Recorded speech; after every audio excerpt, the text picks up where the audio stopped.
The much-awaited verdict in the fake Bhutanese refugee scam that had sent shockwaves across the country ever since it came to light was delivered yesterday. All the defendants have been sent behind bars, while bail amount has been granted to two of the accused. The entire nation was keenly watching the development as some high-profile names were indicted in the multi-million rupees scandal. Good morning, I'm Sapsanamma. Let's begin with the headlines of the hour. The 16 alleged convicts in the fake Bhutanese refugee case sent to central jail. A 28-page long verdict elaborates the alleged nature of the involvement of all defendants. Newly appointed Chief Justice Hari Krishna Karki lays out plan to improve the image of judiciary, faces race against time as his tenure expires in early August. Russian President Vladimir Putin admits a first batch of tactical nuclear weapons already sent to Belarus, cautions the Western nations to take the development as a warning. And Nepal crash out of the ACC Emerging Women's Cup following another washout against Hong Kong. India and Pakistan to make it to the semi-finals from the group. 16 among the 18 alleged convicts in the fake Bhutanese refugee case have been in fact sent behind bars for detention, while bail amount has been granted to two of the defendants. The District Court Kathmandu yesterday sent 16 alleged convicts to the central jail for judicial inquiry, while released Tangka Gurung on a bail amount of 1 million rupees and Lakshmi Maharjan on 500,000 rupees. 12 others in this multi-million rupees scam are still on the run.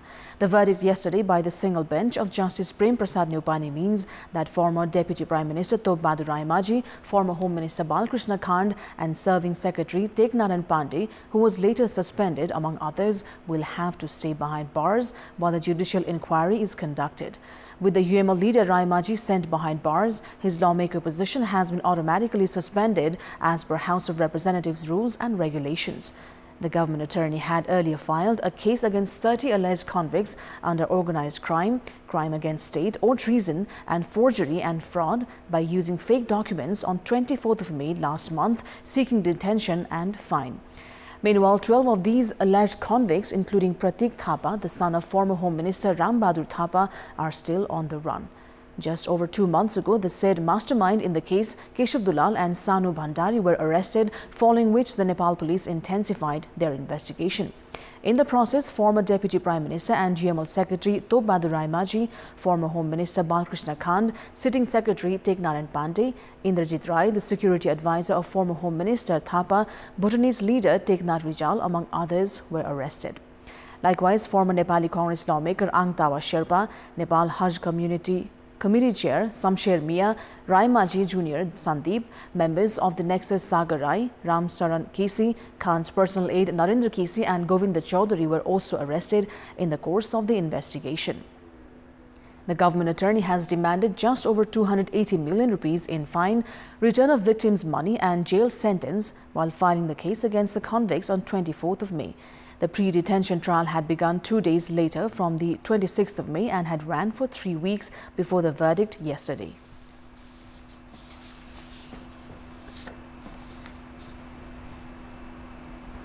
The Kathmandu District Court yesterday issued a 28-page long verdict against all the alleged culprits in the fake Bhutanese refugee scam. The verdict has elaborated the involvement of all the defendants, including former Deputy Prime Minister Top Bahadur Raimaji, former Home Minister Balkrishna Khand, suspended Secretary Tek Narayan Pandey, Indrajit Rai, the Security Advisor of former Home Minister Ram Bahadur Thapa, and noted Bhutanese refugee leader Tek Nath Rijal. The verdict has charged Khand, Raimaji, Pandey and Rai of forging fake documents while by abusing government authority. Khand has been charged of tabling the disputed report of Balkrishna Panthi in the cabinet, among others. The then Home Secretary Tek Narayan Pandey has been charged of forming a task force to include the names of Nepali nationals as Bhutanese refugees. Likewise, the verdict has charged the former Deputy Prime Minister Top Bahadur Raimaji and his son Sandeep of receiving 20 million rupees in different installments from the scam mastermind Sanu Bhandari. Indrajit Rai, the Security Advisor of former Home Minister Ram Bahadur Thapa, has been charged of receiving 60 million rupees as commission money. Bhutanese refugee leader Tek Nath Rijal has been accused of distributing refugee certificate to 34 Nepali nationals and receiving 1.1 million rupees as commission for his role in the scam. 38th Chief Justice of Nepal Hari Krishna Karki, following his appointment and oath-taking, has resumed office from yesterday itself. Karki, however, would have a brief tenure and has been appointed the Chief Justice until 5th of August, following intense political developments. Karki had begun working as a lawyer after completing his education in law. After serving in the capacity of legal advisor to several government and non-government entities, Karki became a senior advocate a decade ago. He has also served as the president of Nepal Bar Association. Before completing his term as the bar president, Karki was appointed the Attorney General on 15th of October 2015 by CPN-UML chair KP Sharma Oli when he had become the Prime Minister for the first time. Karki, who had soldiered the responsibility of the Attorney General for around 5 months, was recommended as a Supreme Court Justice by the Constitutional Council on 1st of March 2016, which led Karki to quit the role of Attorney General. Karki was appointed as the Supreme Court Justice on 1st of August 2016 and is set to retire on 5th of August this year. He will be serving in the capacity of Chief Justice for only 51 days. In this short period of time, Karki faces several challenges, including ensuring the effective implementation of his work plan for improvements in the judiciary and increasing public trust. Prior to this, Anup Raj Sharma's work in curbing corruption in a very short period of 42 days as the Chief Justice is widely appreciated. It therefore remains to be seen if Karki can emulate Sharma's efficiency in 1 month and a half period of his term. In our Public Voice segment, we've asked what should be done to ensure transparency of the judiciary. Let's take a look at what they had to say. जिल्ला अदालत, पुनरावेदन अदालत, उच्च अदालत र सर्वोच्च अदालतमा न्यायाधीशहरुको संख्या वृद्धि हुनु पर्यो। न्यायिक प्रशासन समितिले चाहिँ उसलाई छिटो बनाउनको निम्ति चाहिँ त्यो प्रक्रिया अगाडि बढाउन जरुरी छ। न्यायिक निकायहरु आफैमा सबल हुनु पर्यो। राजनीतिक संयन्त्रबाट निर्णय लिने प्रथाको खारेज गरिनु पर्दछ। सामान्य व्यक्तिहरुलाई कानुनको विषय थाहा हुँदैन। यो छिटो छरितो सर्टकटमा हुनुपर्छ। छिटो छरितो रूपमा निष्पक्ष रूपमा काम गर्दियो भने अति नै उत्तम हुनेछ। कार्यान्वयन भएको छ कि छैन त्यसको अभिलेख राख्नुपर्छ। कानुन नै संशोधन गर्नुपर्छ। राजनीतिक आधारमा न्यायालयमा चाहिँ भागबण्टा हुनु भएन। समयमा काम हुनु पर्यो। कानुनमा पनि संशोधन गर्नुपर्ने देखिन्छ। कानुनी ढाँचाहरुमा भएका कमी कमजोरीहरुलाई सुधार गर्नुपर्छ। फैसला गर्नेको टाइम अलि लामो छ। यसलाई चाहिँ अलि छोटो फैसला गर्ने टाइम बनाइयो भने कर्मचारीको आलटाल गर्नु हुनु परेन। गम्भीर प्रकृतिका मुद्दाहरू विवादहरूमा चाहिँ न्यायालयले छिटो प्रक्रिया अगाडि बढाउनु पर्छ। समयमै न्याय दिलाउनु पर्यो। न्यायालयमा चाहिँ बिचौलियाहरूको प्रवेश हुनु हुँदैन।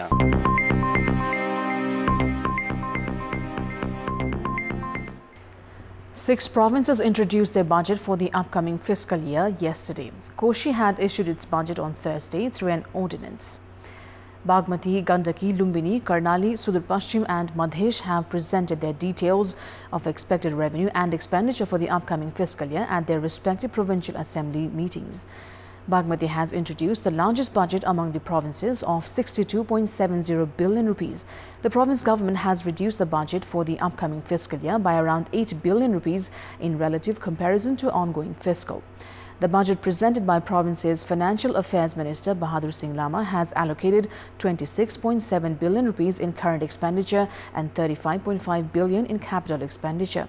Lumbini province has presented a budget of 40.46 billion rupees for the upcoming fiscal year. Lumbini's budget for the next fiscal has reduced by 2 billion rupees and has allocated 23.25 billion for capital expenditure and 13.63 billion for current expenditure.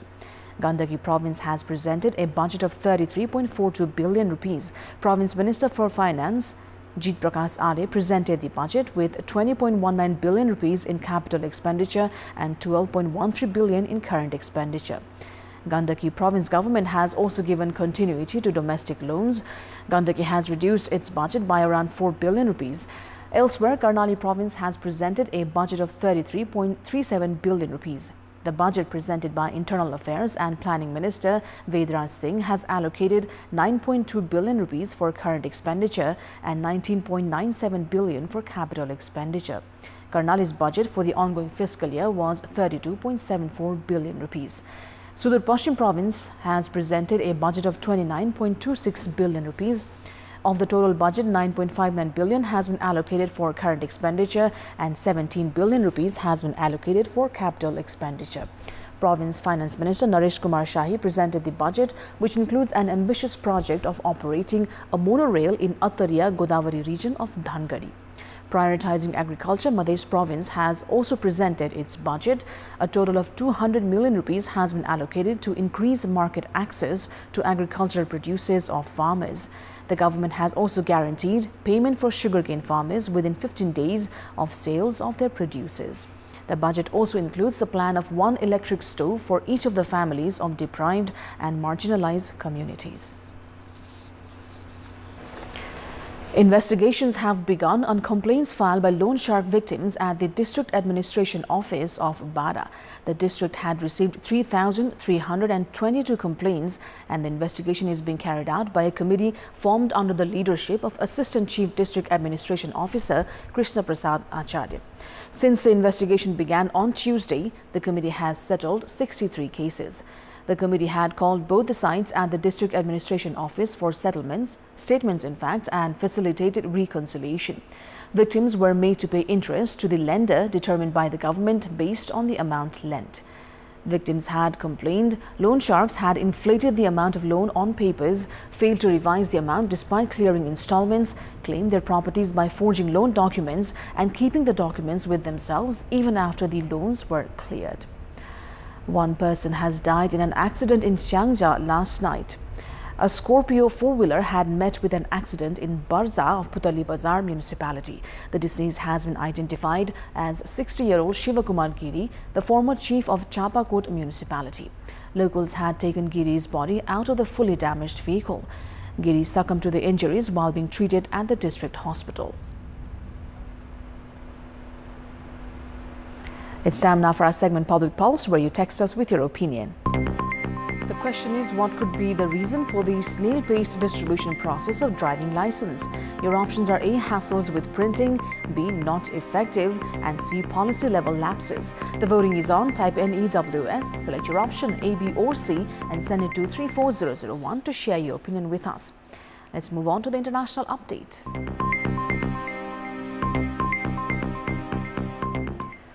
Russian President Vladimir Putin has said Russia has already stationed a first batch of tactical nuclear weapons in Belarus. Putin told a forum they would only be used if Russia's territory or state was threatened. Belarus is a key Russian ally and served as a launchpad for Putin's full-scale invasion of Ukraine in February last year. Putin said transferring the tactical nuclear warheads would be completed by the end of the summer. Answering questions after a speech at the St. Petersburg International Economic Forum, Russia's president said the move was about containment and to remind anyone thinking of inflicting a strategic defeat on Russia. When asked by the forum's moderator about the possibility of using those weapons, he suggested there was no need to threaten the whole world and that the use of extreme measures was possible only in case there is a danger to Russian statehood. Daniel Ellsberg, the whistleblower who exposed the extent of U.S. involvement in the Vietnam War, has died at the age of 92. He died at his home in Kensington, California, of pancreatic cancer. The former U.S. military analyst's 1971 Pentagon Papers leak led him being dubbed as the most dangerous man in America. For decades, Ellsberg was a tireless critic of government overreach and military interventions. His opposition crystallized during the 1960s when he advised the White House on nuclear strategy and assessed the Vietnam War for the Department of Defense. The document leakage episode resulted in a landmark battle over freedom of speech that made its way to the U.S. Supreme Court. Less than 2 weeks after the papers were published, the court ruled that the press had the right to publish the materials leaked by Ellsberg, a crucial victory for efforts to expose government falsehoods on issues such as national security.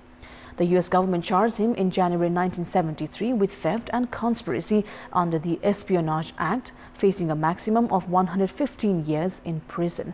The charges were dismissed in May of that year because of government misconduct and illegal evidence gathering. Throughout his life, Ellsberg rallied against the use of Espionage Act and remained a fierce advocate for the rights of whistleblowers such as Edward Snowden and Julian Assange.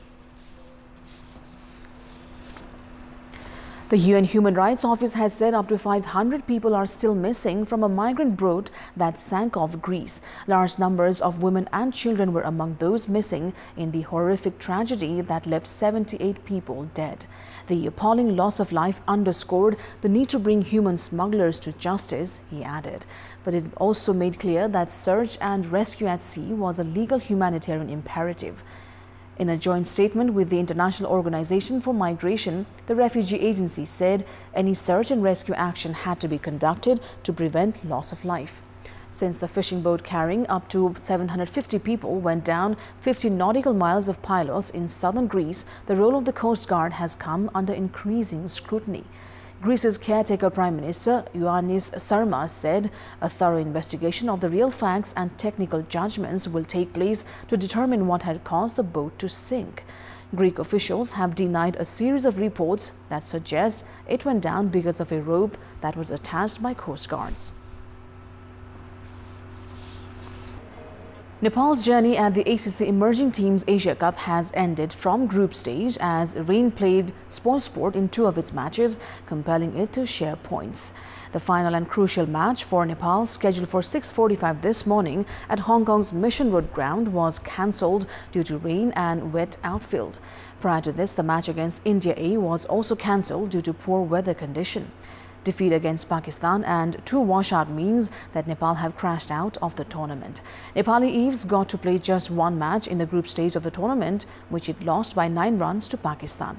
The national women's team is now gearing up for the Women's T20 World Cup qualifiers that will begin in Malaysia from 28th of August. The ongoing Emerging Cup tournament was taken as a good chance for Nepal to prepare for the global qualifiers.